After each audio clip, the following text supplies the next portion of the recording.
Hola, buenas noches, tardes, Hola, noches. tardes, noches, ¿cómo están? Es un gusto verlos, aunque sea de lejos, de esta manera, pero realmente es un verdadero gusto estar con ustedes.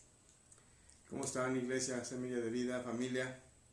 Esperemos que estén bien y estén también estuvieran en oración y estén con nosotros en estos momentos para hacer una reflexión de lo que es el Viernes Santo. Ver lo que Jesús pasaba en aquel tiempo, desde el huerto del Getsemaní hasta la crucifixión. Entonces, queremos orar primero y después dar una pequeña explicación y reflexión de lo que dice la palabra referente a esto. Vamos a inclinar nuestro rostro y vamos a orar.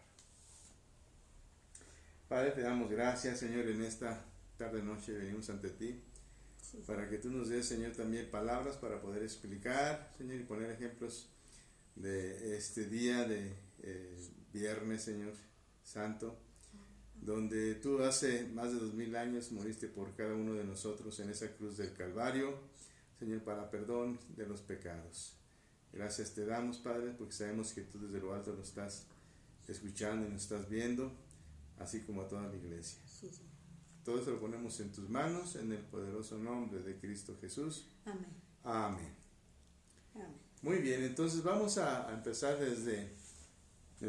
si tienen sus Biblias, vayan a ellas ahí y vamos a abrirla. En el Nuevo Testamento, en el libro de Mateo, en el capítulo 26, en el versículo 36, donde dice que Jesús ora en el Getsemaní. Y le voy a dar lectura para que ustedes me escuchen y también, si es posible, me sigan con su Biblia ahí en sus casas. Y dice el versículo 36: Entonces llegó Jesús con ellos a un lugar que se llama Getsemaní y dijo a sus discípulos: Sentaos aquí entre tanto que voy allí y oro. Y tomando a Pedro y a los hijos de Zebedeo, comenzó a entristecerse y a angustiarse en gran manera. Entonces Jesús dijo: Mi alma está muy triste hasta la muerte.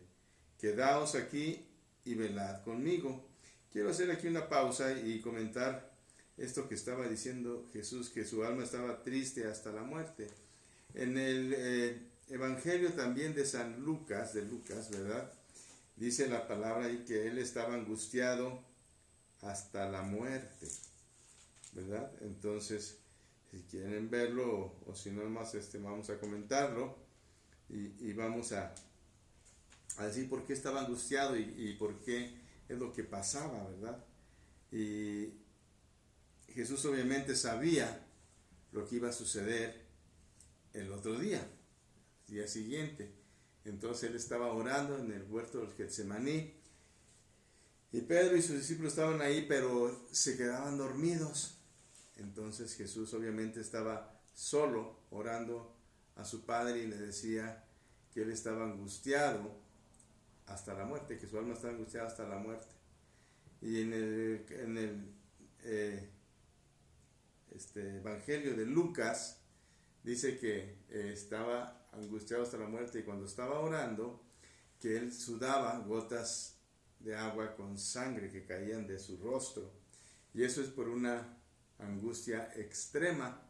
Y a ese fenómeno se le llama hematohidrosis, que es cuando es una angustia extrema, suda uno. A mí no me ha tocado ver a alguien así que esté sudando gotas de agua con sangre, pero así lo estaba Jesús. ¿Tú sí lo has visto?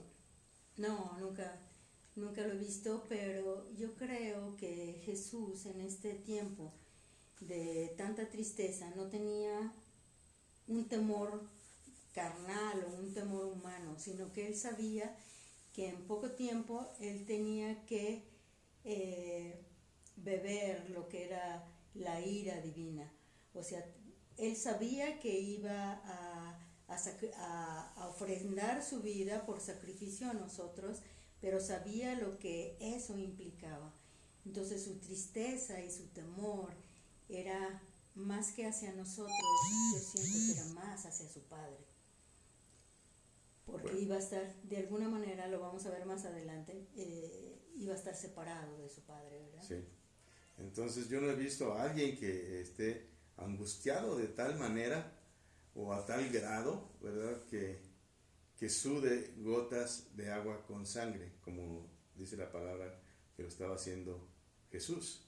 Entonces estaba orando. Vamos a darle continuidad a la lectura y dice el 39, bueno, dice, yendo un poco adelante se postró sobre su rostro y orando y diciendo, Padre mío, si es posible, pase de mí esta copa, pero no sea como yo quiero, sino como tú.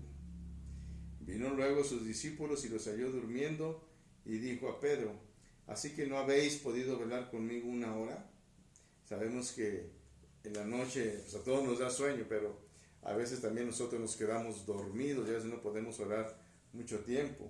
Sin embargo, Jesús estaba ahí afligido obviamente por la situación. Él sabía lo que iba a pasar y entonces obviamente que él estaba sufriendo de gran manera. Entonces, 41. el 41 dice, velad y orad para que no entréis en tentación. El espíritu, la verdad, está dispuesto, pero la carne es débil. ¿Qué quiere decir esto? Que nosotros a veces nos proponemos a orar, ¿verdad? Y para no entrar en tentación, pero sabemos que la carne es débil, nos gana el sueño, nos ganan las ganas de ir a cenar o hay otras cosas, ¿verdad? Entonces, por eso dice que la carne es débil. O pecar, ¿verdad? También, por eso dice. Si quieres seguir con el 42. Ajá. Otra vez fue y oró por segunda vez, diciendo, Padre mío, si no puede pasar de mí esta copa sin que yo la beba, hágase tu voluntad. Vino otra vez y los halló durmiendo, porque los ojos de ellos estaban cargados de sueño. Y dejándolos se fue de nuevo y oró por tercera vez, diciendo las mismas palabras. Entonces vino a sus discípulos y les dijo, dormid ya y descansad. He aquí ha llegado la hora y el Hijo del Hombre es entregado en manos de pecadores.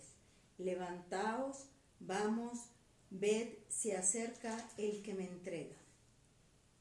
Muy bien, aquí podemos comentar obviamente que Jesús le decía, ¿verdad?, que su alma estaba muy triste hasta la muerte y que si era posible que pasara esa copa, pero que no fuera así, que se haga la voluntad de su Padre.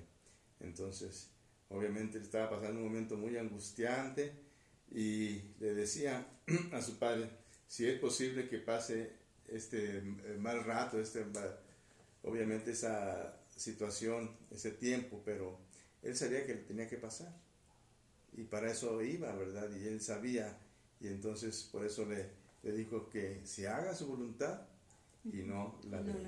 ¿Cuántos podemos decir esto?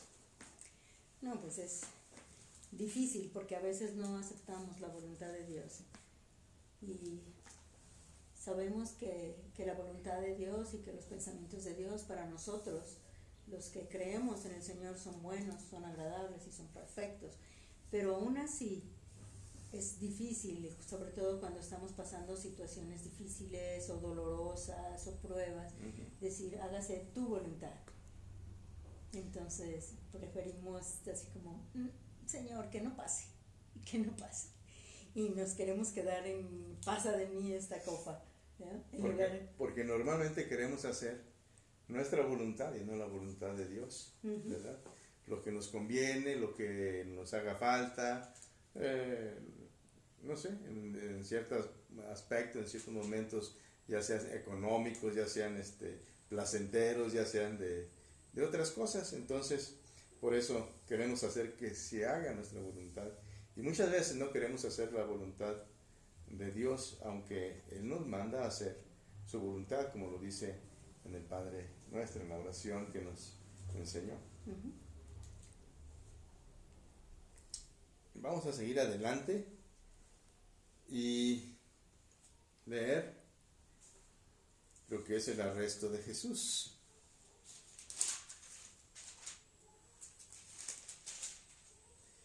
En el versículo 47 de Mateo 26, dice: mientras todavía hablaba, vino Judas, uno de los 12, y con él mucha gente con espadas y palos, de parte de los principales sacerdotes y de los ancianos del pueblo. Y el que le entregaba les había dado una señal, diciendo: al que yo besare, ese es, prendedle. Y enseguida se acercó a Jesús y dijo: salve, maestro, y le besó. Y Jesús le dijo: amigo, ¿a qué vienes? Entonces se acercaron y echaron mano a Jesús y le prendieron. Pero uno de los que estaba con Jesús, extendiendo la mano, sacó su espada e hiriendo a un siervo del sumo sacerdote, le quitó la oreja. Entonces Jesús le dijo: vuelve a tu espada a su lugar, porque todos los que tomen espada, a espada perecerán. ¿Acaso piensas que no puedes ahora orar a mi Padre y que Él no me daría más de 12 legiones de ángeles? Pero como entonces se cumplirán las escrituras de que es necesario que así se haga. En aquella hora dijo Jesús a la gente: ¿cómo contra un ladrón habéis salido con espadas y con palos para prenderme? Cada día me sentaba con vosotros enseñando en el templo y no me prendiste. Mas todo esto sucede para que se cumplan las escrituras de los profetas. Entonces todos los discípulos, dejándole, huyeron. ¿Algún comentario que quieras hacer, corazón? Pues me llama la atención, primero que le dice: amigo, ¿a qué vienes? O sea, en todo momento estamos viendo la misericordia de Dios. Y también cuando el Señor les hace ver, dice: todo el tiempo he estado enseñando, todo el tiempo he estado enfrente de ustedes, ¿por qué no me prenden? ¿Por qué no me habían prendido? Porque vienen como si yo fuera un ladrón. Porque Jesús, aunque él era un defensor de la palabra, y para muchos era como un revolucionario, él no usaba armas, sus discípulos no usaban armas. Entonces, ¿por qué iban con él como si fuera un ladrón? Y entonces aquí dice: pero todo esto sucede para que se cumpla en las escrituras como los profetas habían dicho. ¿Verdad? Entonces, nosotros podemos ver que en todas y cada una de las profecías que se hablaron en el Antiguo Testamento, en Isaías, en Zacarías, se han ido cumpliendo, se van cumpliendo, y las podemos ir viendo aquí en la vida de Jesús. Y como todos, creo que en determinados momentos de crisis, cuando las cosas se ponen difíciles, a veces no estamos con quien debemos estar. Los discípulos debían estar con el Señor, con su Maestro, y sin embargo dice que huyeron. Y muchas veces nosotros, ante las situaciones difíciles, en lugar de ir al Maestro, huimos. Así es. Huimos y no queremos saber de nada, cuando tendríamos que estar pegados a nuestro Maestro, a nuestro Señor. Aún así, para cuando nos reprenda, ¿verdad? Porque a veces nos portamos mal, a veces no hacemos su voluntad, pero tampoco queremos enfrentarnos a Él. Y así pasa en la vida cotidiana muchas veces. A Jesús lo prendieron y se lo llevaron. Y vamos a dar lectura a lo que dice en el versículo 57, que es Jesús ante el concilio. Y dice que los que prendieron a Jesús le llevaron al sumo sacerdote Caifás, donde estaban reunidos los escribas y los ancianos. Mas Pedro le seguía de lejos hasta el patio del sumo sacerdote, y entrando se sentó en los alguaciles para ver el fin. Y los principales sacerdotes y los ancianos y todo el concilio buscaban falso testimonio contra Jesús para entregarle a la muerte. y no lo hallaron, aunque muchos testigos falsos se presentaban, pero al fin vinieron 2 testigos falsos, que dijeron, este dijo, puedo derribar el templo de Dios y en 3 días reedificarlo. Y levantándose el sumo sacerdote, dijo, ¿no respondes nada? ¿Qué testifican estos contra ti? Mas Jesús callaba. Entonces el sumo sacerdote le dijo, te conjuro por el Dios viviente que no digas si eres tú el Cristo, el Hijo de Dios. Que le dijera, ¿verdad? Que nos digas. Jesús le dijo, tú lo has dicho, y además os digo que desde ahora veréis al Hijo del Hombre sentado a la diestra del poder de Dios y viniendo en las nubes del cielo. Entonces el sumo sacerdote, aquí hablaba de su segunda venida. De su segunda venida, obviamente. Uh-huh. Entonces el sumo sacerdote rasgó sus vestiduras diciendo, ha blasfemado. ¿Qué más necesidad tenemos de testigos? He aquí ahora mismo habéis oído su blasfemia. ¿Qué os parece? Y respondiendo ellos dijeron, es reo de muerte. Entonces le escupieron en el rostro y le dieron de puñetazos y otros le abofetaban, diciendo, profetízanos, Cristo, ¿quién es el que te golpeó? Entonces estaban burlándose de él.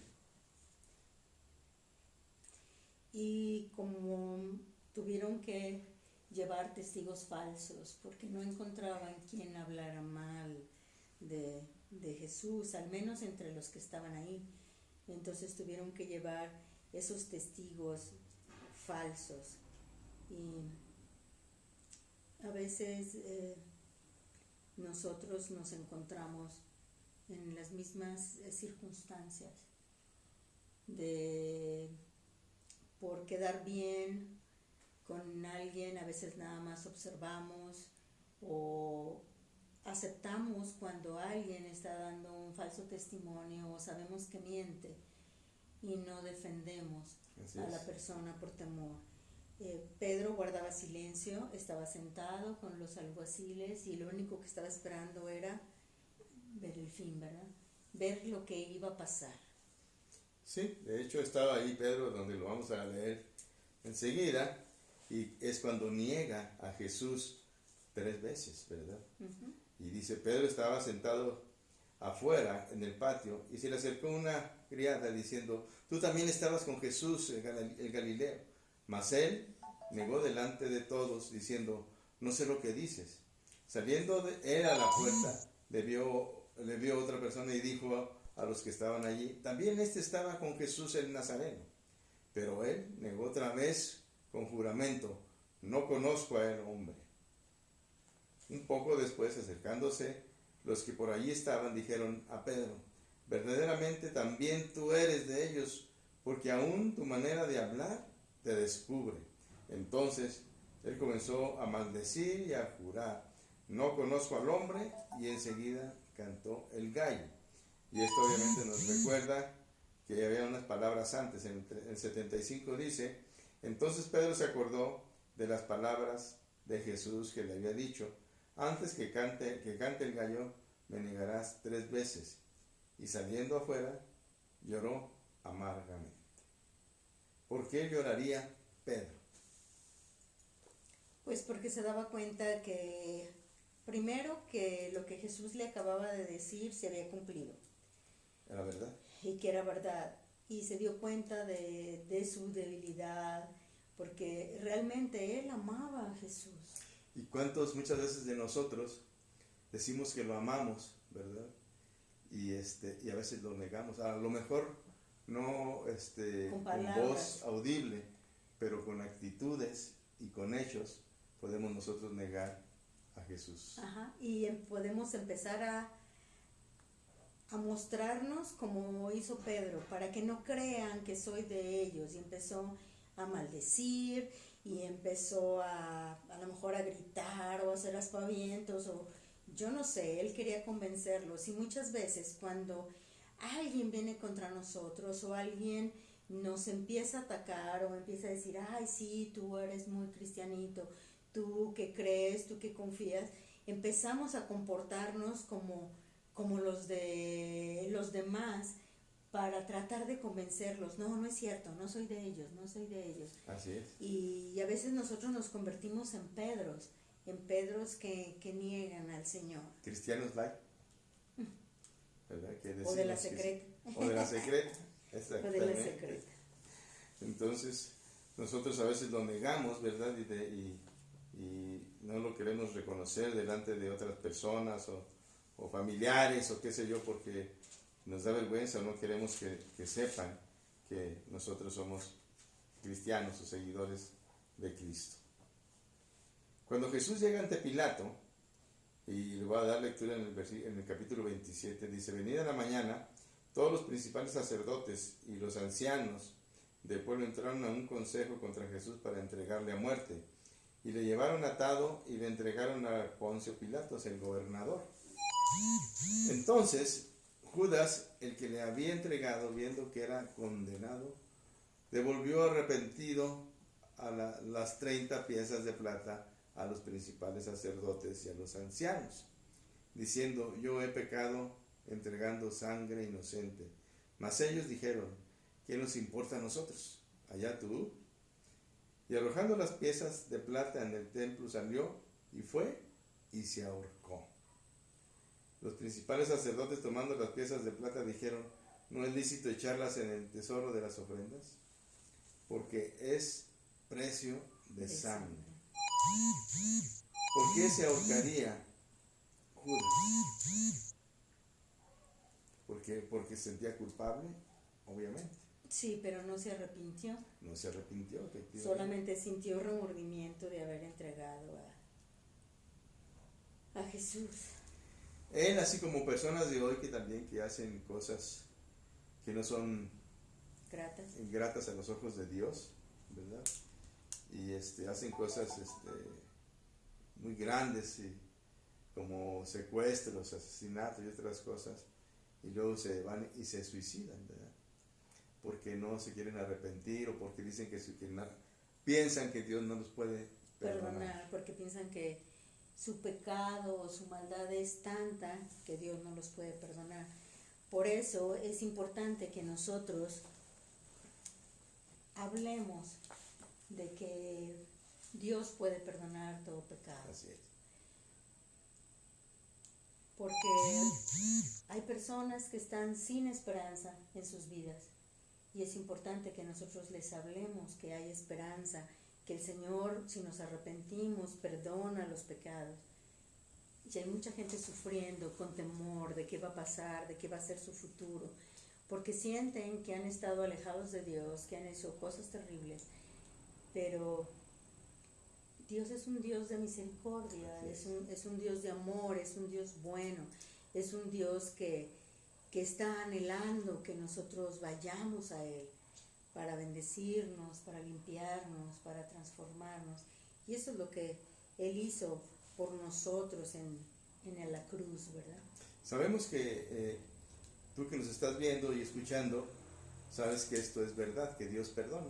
Pero a lo mejor tus familiares, ¿verdad?, que están cerca de ti, o tus hijos, o tus hermanos, mamá, o no sé, otros familiares, pueden escuchar esto, que Dios perdona, ¿verdad? Perdona todo menos una cosa, que es la blasfemia contra el Espíritu Santo, que es no creer.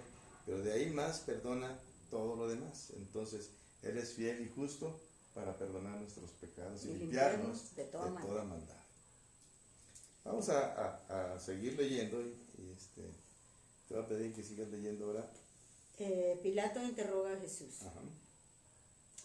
Jesús pues estaba en pie delante del gobernador, y éste le preguntó diciendo: ¿eres tú el rey de los judíos? Y Jesús le dijo: tú lo dices. Y siendo acusado por los principales sacerdotes y por los ancianos, nada respondió. Pilato entonces le dijo: ¿no oyes cuántas cosas testifican contra ti? Pero Jesús no le respondió ni una palabra, de tal manera que el gobernador se maravillaba mucho. Ahora bien, en el día de la fiesta acostumbrada, el gobernador acostumbraba soltar al pueblo un preso, el que quisiese. y tenían entonces un preso famoso llamado Barrabás. Reunidos pues, ellos le dijeron a Pilato: ¿A quién queréis que os suelte, a Barrabás o a Jesús llamado el Cristo? Porque sabía que por envidia le habían entregado.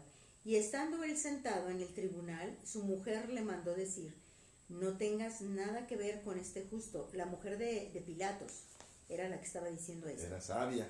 Ajá, el Señor le hablaba. Dice: no tengas nada que ver con este justo, porque hoy he padecido mucho en sueños por causa de él. Pero los principales sacerdotes y los ancianos persuadieron a la multitud que pidiese a Barrabás y que Jesús fuese muerto. Y respondiendo el gobernador les dijo: ¿a cuál de los dos queréis que os suelte? Y ellos dijeron: a Barrabás. Pilato les dijo: ¿qué pues haré de Jesús llamado el Cristo? Todos le dijeron: sea crucificado. Y el gobernador les dijo: pues qué mal ha hecho. Pero ellos gritaban aún más diciendo: sea crucificado. Viendo Pilatos que nada adelantaba, sino que se hacía más alboroto, tomó agua y se lavó las manos delante del pueblo, diciendo: inocente soy yo de la sangre de este justo, allá vosotros. Y respondiendo el pueblo dijo: su sangre sea sobre nosotros y sobre nuestros hijos. Entonces le soltó a Barrabás, y habiendo azotado a Jesús, le entregó para ser crucificado. Entonces los soldados del gobernador llevaron a Jesús al pretorio y reunieron alrededor de él a toda la compañía, y desnudándole le echaron encima un manto de escarlata y pusieron sobre su cabeza una corona tejida de espinas y una caña en su mano derecha, e hincando la rodilla delante de él le escarnecían diciendo: salve, rey de los judíos. Y escupiéndole, tomaban la caña y le golpeaban en la cabeza. Después de haberle escarnecido, le quitaron el manto, le pusieron sus vestidos y le llevaron para crucificar. ¿Cuántos azotes le dieron? ¿Te acuerdas? 39. 39, porque a los judíos era una ley que le daban, obviamente, 40 menos 1, que eran 39. Era el máximo lo que le podían dar de castigo a los judíos. Entonces le dieron 39 azotes, pero le rasgaban, ¿verdad?, la carne, porque tenían como unos cueros largos, y en las puntas tenían vidrios y tenían metales Y hueso. Y hueso. Y cuando le pegaban en la espalda, jalaban y le rasgaban, ¿verdad?, con toda carne. Por eso decía, salía encarnecido, ¿verdad? Era la carne del cuerpo, de la espalda de Jesús. Dicen algunos de los historiadores que siempre había dos verdugos, o dos que eran especialistas en azotes. Entonces uno empezaba de la nuca hacia abajo y otro empezaba de los tobillos hacia arriba, porque dicen los estudiosos que, a diferencia de como vemos que Jesús está en las imágenes o en las películas, que Jesús está hincado sobre una columna, dicen los historiadores que los ponían parados de puntitas para que quedara estirada toda la piel, y al mismo tiempo iban azotando uno de arriba hacia abajo y otro de abajo hacia arriba, y eran personas expertas que sabían cómo azotar sin dañar órganos internos, porque lo que se trataba era de jalar la piel, dejar al descubierto músculos y nervios para producir el máximo dolor. Y la verdad yo no me puedo imaginar cómo es eso. Gracias a Dios que ya no se usa la crucifixión, pero ni los azotes de esa manera, porque debe de haber sido uno de los castigos más terribles. Solo él podía aguantar tanto dolor, tanto sufrimiento que hizo por causa de nosotros. Obviamente el justo padeció por los injustos que somos nosotros. Así es. Él era justo, el único justo. Vamos a ver lo que es la crucifixión y muerte de Jesús. Dice: cuando salían, hallaron a un hombre de Cirene, que se llamaba Simón. A este obligaron a que llevase la cruz. Y quiero comentar algo aquí, dice, en aquel tiempo era una ley que los romanos, cuando le decían a los judíos, ¿verdad?, que para pedirles algo, no era de favor, era una ley que tenían que hacerlo. Y si no lo hacían, tenían que caminar, ¿cuánto? Una milla. Una milla con cosas pesadas, ¿verdad? Porque era una ley si no le obedecían. Entonces agarraron a Simón de Cirene y lo obligaron a que llevase la cruz. Y cuando llegaron a un lugar llamado Gólgota, que significa lugar de la calavera, le dieron a beber vinagre mezclado con hiel, pero después de haberlo probado no quiso beberlo Jesús. Y dice que cuando le hubieron crucificado, repartieron entre sí sus vestidos, echando suertes para que se cumpliese lo dicho por el profeta, que partieron entre sí mis vestidos y sobre mi ropa echaron suertes. ¿Y qué es eso? ¿Te puedes explicar lo de las suertes? Pues no sé de qué manera echaban suertes en aquel tiempo. Puede haber sido dados o no sé, algún tipo de juego, porque parece ser que a ellos les era autorizado que el que era crucificado, los soldados que estaban ahí se podían quedar con sus pertenencias.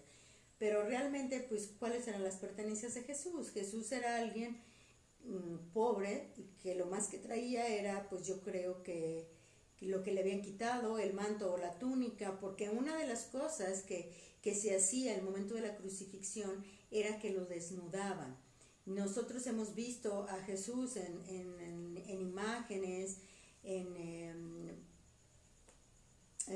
que siempre lo ponen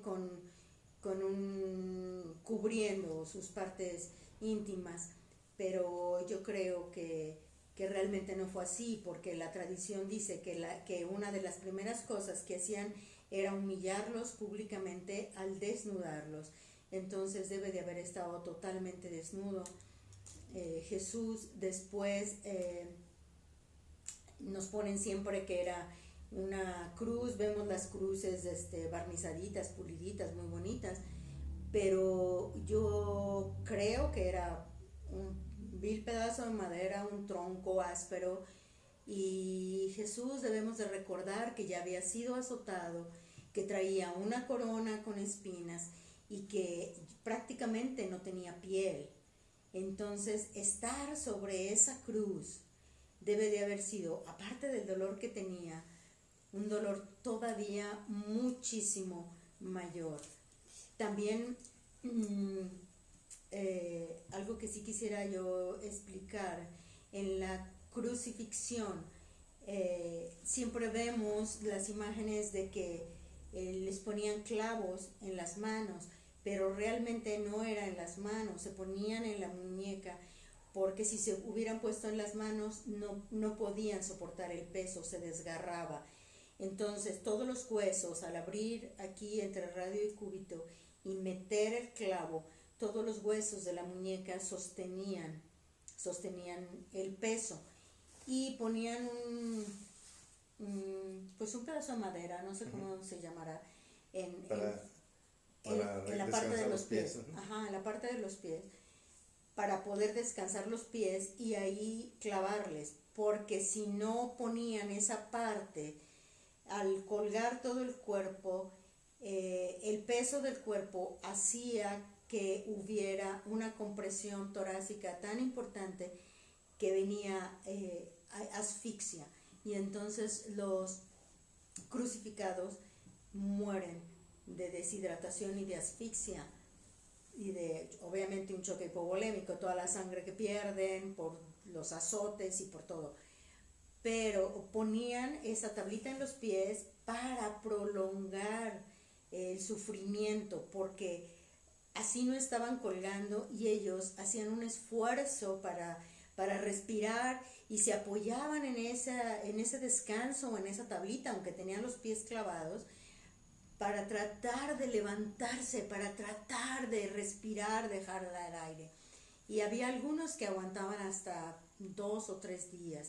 Entonces realmente era un sacrificio tremendo. Dicen los historiadores y los comentaristas bíblicos que cuando le dan a Jesús a probar el vinagre con el agua, Jesús no lo quiere tomar, no porque fuera vinagre, sino porque producía una especie de sedación o de narcosis con algo que le ponían de más, y Jesús quería hacer su entrega plenamente consciente de lo que estaba pasando, de lo que Él iba a vivir, de lo que Él iba a dar por cada uno de nosotros. Entonces son muchos y muchos detalles del amor infinito de Jesús por cada uno de nosotros. Yo quisiera comentar de Simón de Cirene y de Jesús, obviamente. Lo pusieron, el espacio que hay desde que lo pusieron a cargar la cruz, el madero, que aproximadamente pesaba 100 kilos, hasta el monte de Calavera, que son aproximadamente 6 kilómetros. Entonces llevar a pie, obviamente cargando y arrastrando la cruz 6 kilómetros no es nada fácil, y además como estaban las condiciones de los azotes que le habían dado, el escupido, de los latigazos, entonces era muy doloroso, ¿verdad? Y obviamente por eso tuvo 3 caídas. Y por eso pusieron a Simón de Cirene a ayudarle, por Jesús prácticamente ya no podía caminar con el peso de la cruz. Ahora, sí, dicen que después de que los azotan, ellos ya no pueden caminar, que van prácticamente a gatas. Entonces, por eso también podemos entender por qué Jesús estaba tan debilitado y por qué se caía. Simón de Cirene lo pusieron a cargar, pero él también lo hizo voluntariamente, o sea, le dijeron que lo hiciera, obviamente, pero él lo hizo voluntariamente porque él quería también ayudar a Jesús. Ahora la pregunta es, ¿tú ayudarías a cargar la cruz de Jesús? Hay un versículo donde dice, toma tu cruz y sígueme, ¿verdad? Y Jesús quiere que nosotros también carguemos esa cruz, ¿verdad?, pesada, que traen muchas veces de nosotros, de nuestras desobediencias, de nuestros problemas, de nuestras negaciones ante Él. Ahora, ¿quién es el que carga la cruz de cada uno? ¿Nosotros o Él? Es buena pregunta, ¿verdad? Entonces se las dejo de tarea. ¿Quién carga tu cruz? ¿Tú o Jesús? Después de los 6 kilómetros que llevaron la cruz, obviamente llegó con muy malas condiciones Jesús, y empezaron a jugar con él ahí, echando cartas y tapándole y haciéndole un juego que se llamaba el juego del rey, que lo tapaban, ¿verdad?, con la capa, y lo golpeaban y le ponían golpes y barazos y de todo, como un juego de burla, y decían, como tú eres el rey, ¿verdad?, te vamos a poner tu corona. Como todo rey lleva una corona, tú también vas a llevar una corona, pero de espinas, ¿verdad? Y entonces es obviamente una corona con espinas, que ahorita se las vamos a mostrar, una parecida, ¿verdad?, a la que llevaba Jesús. La Jesús tenía las espinas más grandes y muy dolorosas en el cuero cabelludo, entraban y sangraba de la cabeza, aparte de todas las condiciones sangrientas que tenía en todo su cuerpo. Yo voy a traer la cruz y voy a traer la corona. Síguele tú explicando. Y hablando de Jesús, que le hacían el juego del rey, también cuando lo crucifican, ponen sobre su cruz, ponen un escrito que dice, este es Jesús, el rey de los judíos. Y según la costumbre romana, a quienes eran crucificados, siempre se les ponía encima un letrero de cuál era la causa por la cual eran castigados. Entonces, el que hayan puesto Jesús, rey de los judíos, se puso en griego, en hebreo y en latín, para que todo el que pasara pudiera entender cuál era la causa de la crucifixión de Jesús. Me parece que el latín era específicamente para los romanos, porque era el idioma que ellos hablaban. Esta cruz es una cruz que es pequeña y tiene unas espinas pues realmente pequeñas. ¿Te Deben acercárselas. Pero ni aún así, con esas espinas tan pequeñas, a diferencia de las que le pusieron a Jesús, nosotros la toleraríamos. Nosotros no toleraríamos traer una corona así con espinas.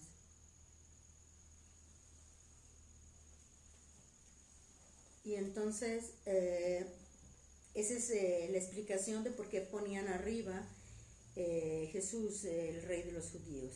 Porque era la costumbre romana de que todos los que eran crucificados se les ponía la causa de la muerte, ya fuera robo, asesinato, lo que les pusieran, pero aquí la causa de la crucifixión era porque él se decía ser el rey de los judíos.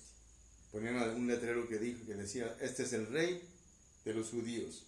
El 38 dice, entonces crucificaron con él a 2 ladrones, uno a la derecha y otro a la izquierda.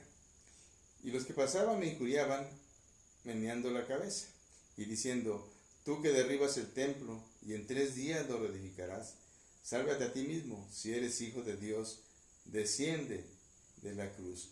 Esto lo decía él porque él iba a morir y resucitar al 3er día. De esta manera, también los principales sacerdotes, escarneciéndoles con los escribas y los fariseos y los ancianos, decían, a otro salvó, a sí mismo no se puede salvar.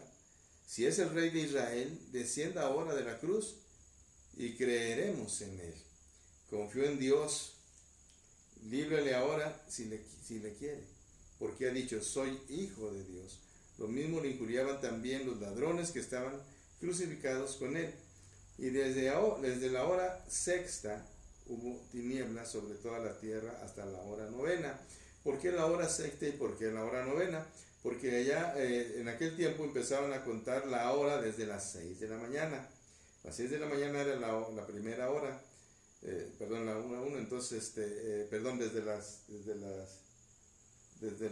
y hasta las 12 era la 6ª. Uh-huh. A las 3 era la hora 9ª, ¿no? Es decir, 9ª o 9ª. Entonces, por eso decía que murió como a las 3 de la tarde. Entonces, por eso decía, la hora 6ª eran como las 12, y que hubo tinieblas sobre toda la tierra hasta la hora 9ª, que eran las 3 de la tarde. Yo quisiera hacer aquí una aclaración, sí. Bueno, una observación. En el sacrificio del Antiguo Testamento, siempre que iban a celebrar la Pascua, los sacrificios tenemos, y lo platicaste tú ayer, ajá, tenía que ser un cordero sin mancha, un cordero especial. Entraban las ovejas, todos los corderos que iban a ser sacrificados para la Pascua, entraban por la puerta de las ovejas para que fueran revisados por el sacerdote. Pero a diferencia de los otros sacrificios, porque dentro del pueblo judío había muchos diferentes tipos de sacrificios, de purificación, de paz, de diferentes cosas, para la Pascua todos los corderos, el sacerdote levantaba la barbilla del cordero para cortarlo y para sacrificarlo a las 3 de la tarde. Uh-huh. Entonces, a las 3 de la tarde, el cordero inmolado, Jesús, en el mismo simbolismo que era en el Antiguo Testamento, fue en el Nuevo Testamento. Y cuando se habla de los sacrificios, en el libro de Levítico, también se habla que los corderos de la Pascua iban a ser quemados fuera de las murallas de la ciudad, fuera de la ciudad. Así Jesús fue sacado de la ciudad al monte de la calavera para ahí pasar por ese fuego de sacrificio, ese fuego de dolor y de tormento. Y yo creo que su principal dolor fue la separación de su padre, que vamos a ver aquí más adelante. Antes, bueno, del dolor es obviamente, había no había una sola cruz, había 3 cruces de los ladrones. Y sabemos que uno le dijo que verdaderamente era el Hijo de Dios, que ellos estaban ahí y que reconocían que ellos eran pecadores, ladrones, y ellos merecían estar en la cruz, pero Jesús no. Uno de ellos se arrepintió y le dijo, ¿verdad?, que acuérdate de mí cuando estés en tu reino. Y Jesús le dijo, lo perdonó en ese momento y le dijo, de cierto te digo que en esta tarde estarás conmigo en mi reino, ¿verdad? Entonces, en el paraíso. Y entonces esto quiere decir que Jesús lo perdonó en el último momento también de la vida de él. Uno de ellos se arrepintió, el otro no se arrepintió. Entonces, eso quería también comentar. Y luego dice, ¿dónde estábamos? Estamos acá en el 46. Sí, cerca de la hora novena, dice, Jesús clamó a gran voz diciendo, Elí, Elí, lama sabactini. Esto es, Dios mío, ¿por qué me has desamparado? Es lo que decía ahorita mi esposa, ¿verdad? Que era el momento en que Dios se apartó de él, un momento por el pecado del mundo. Y él cargó con todos los pecados del mundo, que obviamente es muy difícil, solamente él pudo soportar eso. Y es cuando Dios se aparta de él. Eso quiere decir que cuando nosotros pecamos, Dios se aparta de nosotros, en esos momentos de pecado. Dice la palabra en el 47, algunos de los que estaban allí decían al oírlo, a Elías llama a este. Y al instante corriendo uno de ellos tomó una esponja y le empapó de vinagre y poniéndola en caña le dio a beber. Pero los otros decían, deja, veamos si viene Elías a librarle. Mas Jesús, habiendo otra vez clamado a gran voz, entregó el espíritu, y aquí el velo del templo se rasgó en 2, de arriba a abajo. Y la tierra tembló y las rocas se partieron, y se abrieron los sepulcros, y muchos cuerpos de santos que habían dormido se levantaron, y saliendo de los sepulcros después de la resurrección de él, vinieron a la santa ciudad y aparecieron a muchos. El centurión y los que estaban con él guardando a Jesús, visto el terremoto y las cosas que habían sido hechas, temieron en gran manera y dijeron, verdaderamente este era Hijo de Dios. Estaban allí muchas mujeres mirando de lejos, las cuales habían seguido a Jesús desde Galilea, sirviéndole, entre los cuales estaban María Magdalena, María la madre de Jacobo y de José, y la madre de los hijos de Zebedeo. Entonces aquí podemos observar, ¿verdad?, que él clamó a gran voz y diciendo, ¿por qué me has abandonado? Y una de las últimas también palabras de él que dijo, ¿verdad?, que viene en el Evangelio de Lucas, que dice, consumado es, que quiere decir, Señor, hecho está. Lo que me mandaste a hacer, se hizo. Él lo hizo. ¿Cuánto nosotros podríamos decir así, Señor? Lo que me mandaste a hacer, ya lo hice. No creo que muchos podamos decir eso. ¿Y qué quiere decir consumado es? ¿Qué es lo que ustedes piensan? Que ya de ahí en adelante nada más se puede hacer. Lo que tenía que hacerse se hizo y se terminó. Porque hay personas que piensan que tiene que ser un continuo sacrificio de Jesús. ¿Tendría que morir Jesús otra vez? ¿Resucitar otra vez? No. Consumado es. una sola vez y para siempre. Hecho está. Hecho está. Y lo que viene a continuación, pues lo vamos a ver mañana. Así es. Mañana vamos a explicar todo lo de el velo rasgado, el terremoto, la oscuridad y todo lo que viene. Lo vamos a explicar mañana con mucha más calma. Entonces queremos que hayan ustedes escuchado y ver esta grabación que hicimos para la iglesia y para también sus familias, para que en estos días también ellos pongan principalmente atención, ¿verdad? Que Jesús hace más de 2000 años murió el justo por los injustos que somos nosotros. Entonces, ese dice que es su único sacrificio y para siempre. Y mañana también vamos a explicar un poco del significado del sacrificio de Jesús. Pero por hoy es todo. Mañana estaremos nuevamente con ustedes. Les estaremos avisando la hora. Probablemente sea más temprano que el día de hoy. Hoy se nos retrasó un poco por la oración, por el clamor, por el planeta.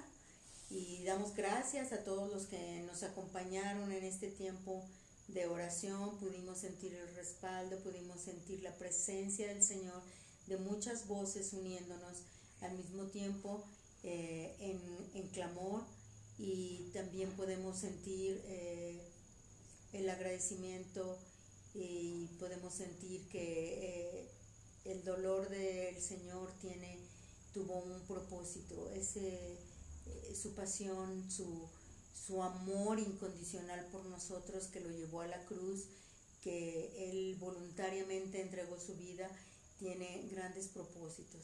Y mañana vamos a analizar un poco de esto. Y nada más para terminar, yo quiero decirles, ¿verdad? El que murió en esa cruz del Calvario, por ti y por mí, fue Jesús, fue el Cristo. Así es. Nadie más murió. Él fue el que lo hizo para perdón de los pecados, ¿verdad? Por eso al que tenemos que pedir perdón es a Él. Es a Él, es el único que tiene la potestad de perdonarnos. Nada más Él. ¿Sí? Que Dios me los bendiga, que sigan orando y acuérdense de todas estas cosas que pasaron hace más de 2000 años y que estamos esperando la segunda venida de Cristo, porque Él así lo prometió. Y lo que Él promete, Él lo cumple. Sí, porque Él es fiel. Que Dios los bendiga, que pasen buenas noches y saludos y abrazos desde lejos. Los amamos. Los amamos. Cuídense mucho y nos vemos mañana. Nos vemos mañana. Gracias. Bendiciones.